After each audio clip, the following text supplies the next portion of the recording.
Hello everybody, welcome back to the channel. If you're new here, we talk about all things fandom on this channel, and we talk about it in a positive way. If that's something that appeals to you, you know you've come to the right place. We're so happy to have you here today. Today also happens to be Saturday, friends, where we talk about things we didn't get to talk about the rest of the week.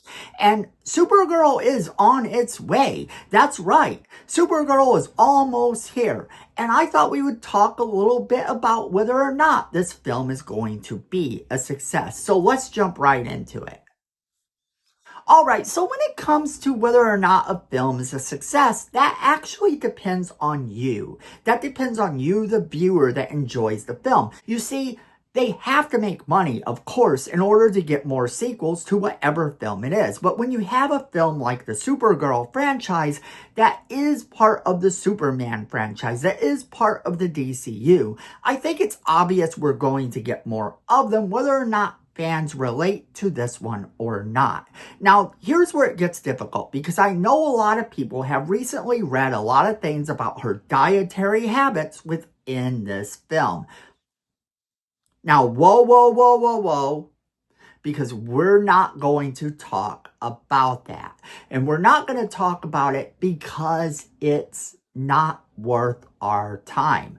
The reason that it's not worth our time is plain and simple. If you look back at the Superman movie, there was, of course, a joke that was done in the Superman movie. And this joke that was done in the Superman movie was very viral. It was actually something that a lot of people were going with, a lot of people were talking about, and it was something that a lot of people were repeating online ad nauseum. Now, the thing of it is, it turned out to be a 4-second little joke within the movie. And then when we finally got to see what was actually going on, it wasn't that bad. It wasn't bad enough to garner all of the hate and all of the viral discussions over that one line.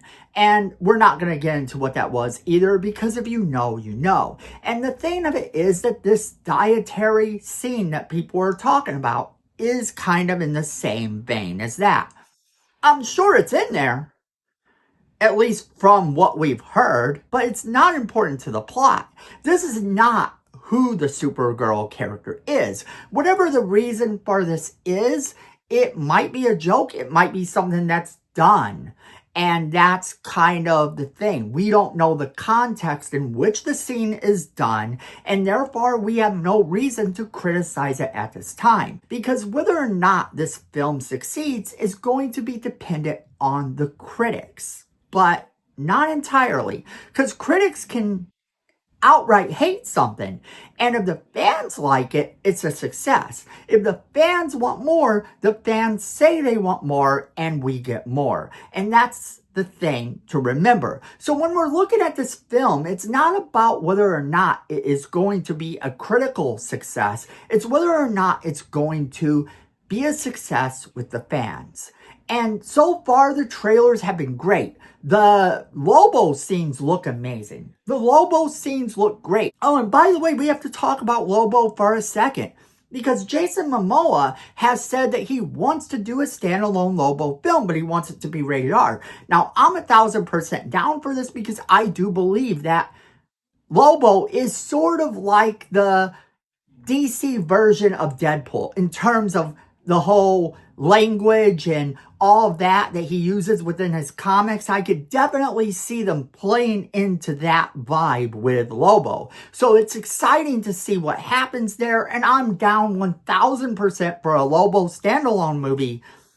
And this movie being a critical success, it looks like it's going to be okay, at least to me, but I want to hear your thoughts about whether or not you think it's going to be okay. Let's take a look at some of the things that are being said, these early studio predictions for whether or not the film is going to track at theaters and all of this. Now, for those of you who are wondering, Supergirl looks to track at 55 million plus when it comes out June 26th. Now, to put it in perspective, Star Wars Mandalorian Grogu got 81.6 million domestic opening.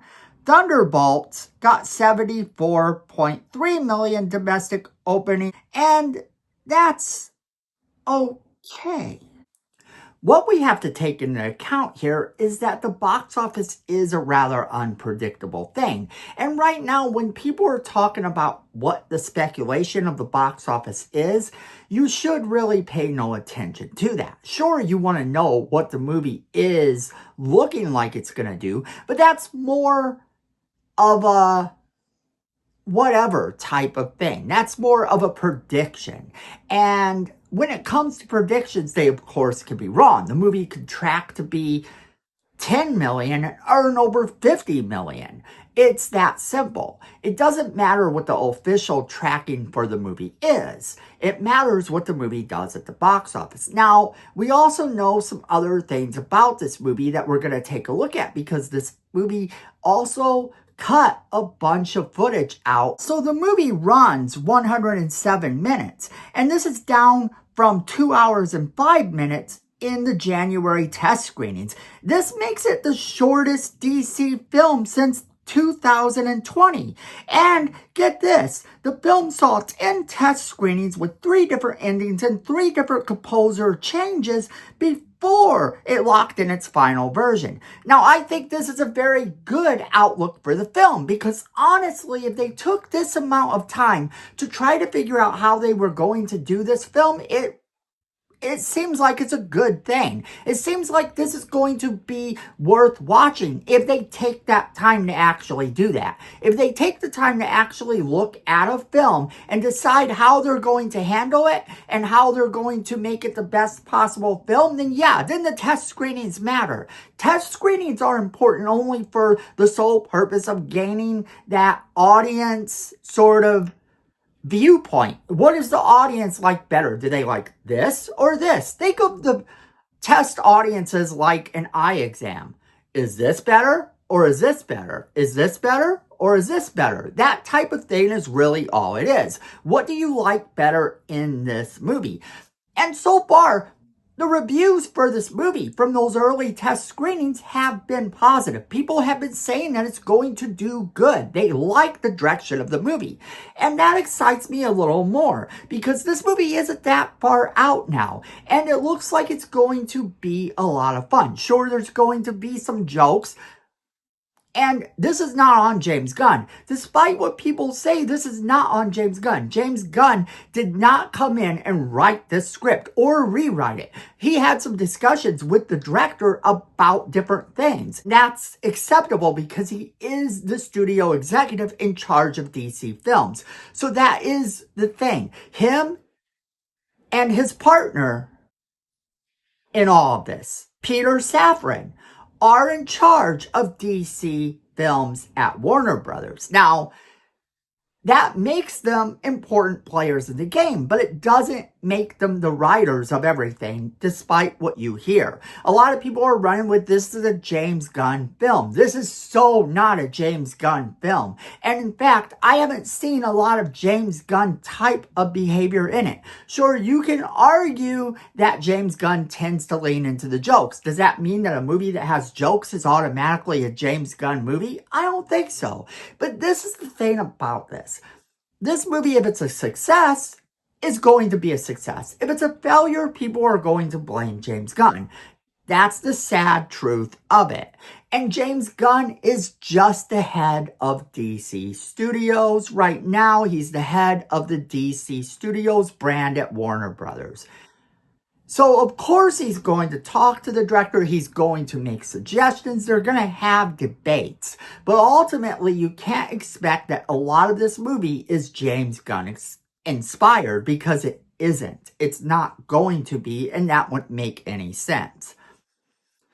So I do anticipate this film being pretty good. I anticipate this film being fun and exciting. The Lobo footage in this movie looks good from what I've seen. Everything about this film is looking positive. It's looking like it could be a fun ride. Now, yes, I know it's a bit darker and a bit heavier than the Superman film was. That's kind of it. So when you have a film that's a bit darker and a bit heavier, yes, you are expected to have a little bit of humor just to kind of take you out of the darkness of what's going on. And this movie does have a plot that is a little bit darker than what your traditional Supergirl movie was. We had back in the day the Helen Slater Supergirl movie, and this is not comparable to that in any way, shape, or form. It comes from a very different source material. It's a very different version of the Supergirl character.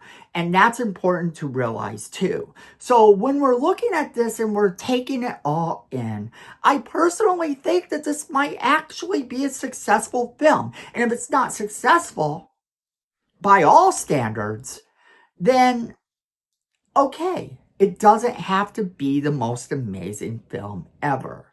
But it does have to gain enough traction and get enough views to keep people interested in the DC properties. Because I promise you this, if the DCU is gone, there's not going to be another DC property for a very long time. You might get standalone DC movies, but we're not going to have a universe again for a very long time. There won't be a Snyderverse. If there is, it'll just be standalone Elseworld whatevers, but it won't be a outright universe. That's where I'm going to leave it off to you guys. I want to hear from each and every one of you. Do you like this movie? Do you not like this movie so far? What's tracking for you and what's not?